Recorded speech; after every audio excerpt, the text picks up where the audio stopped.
Presentamos Pescando en la Bruma con Shanique Sánchez, una colaboración entre la revista El Pez y la Flecha y el podcast La Palabra en la Niebla. Hola, ¿cómo están? Bienvenidos a esta tercera entrega de Pescando en la Bruma con Shanique Sánchez, donde seguiremos hablando de los artículos que aparecen en El Pez y en la Flecha, revista del Instituto de Investigaciones Lingüístico-Literarias de la Universidad Veracruzana. Hoy, ¿sobre qué nos vas a hablar, Shanique? Bueno, hoy les voy a hablar sobre Nona Fernández y la dictadura chilena, que es el artículo que me gustó de este tercer número de El Pez y la Flecha. Muy bien, te dejamos para que nos ilumines con tu reseña. Gracias. El número 3 del Pez y la Flecha profundiza en el tema de las dictaduras en el cono sur latinoamericano. Entre los muy propositivos artículos, me gustaría hablar del de Teresa García sobre las formas discursivas muy particulares de la obra de la chilena Nona Fernández.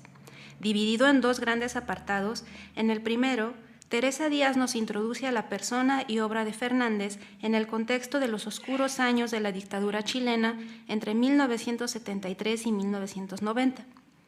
Nona nació en Santiago en 1971. Es novelista, dramaturga, actriz y escritora de guiones para documentales y teleseries.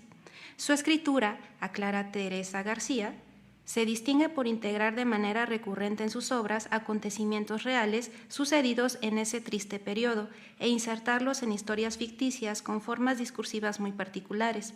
En diferentes entrevistas, Fernández dice que a ella le desasosiega mucho como chilena que en la calle puede encontrarse tanto con víctimas como con torturadores. Le interesa trabajar esas temáticas desde otro lugar, poniendo en la mesa situaciones de las que no se han hablado. Su obra es un buen ejemplo de ese ejercicio que, además de estético, pareciera que se ha vuelto vital en su ser y hacer como actriz, guionista y escritora. Fin de las palabras de Teresa García.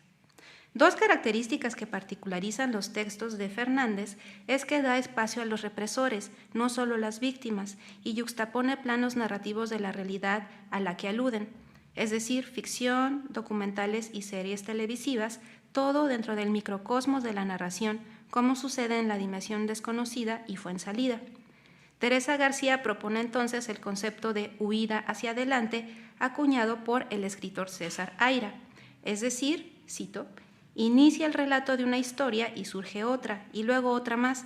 Parece que igual que los personajes huyen de los esbirros de la dictadura, las historias también huyen y se transforman en otras, además de yuxtaponerse a las que se van acumulando. Entonces el lector deambula medio a ciegas entre las distintas páginas, tratando de unir datos para completar hechos e interpretarlos. Fin de cita. En ese sentido, Teresa García concluye ese primer apartado subrayando que Fernández usa los medios de comunicación masiva, la cultura popular y géneros considerados menores, combinados con el tono trágico de la historia de la dictadura, como una especie de puesta en escena discursiva.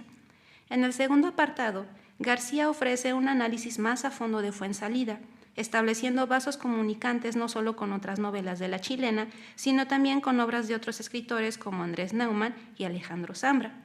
Finalmente, en este artículo, Teresa García destaca la narrativa tan singular de Nona Fernández, donde las combinaciones discursivas de lo trágico, el humor y las acciones cuentan la dictadura de otra forma.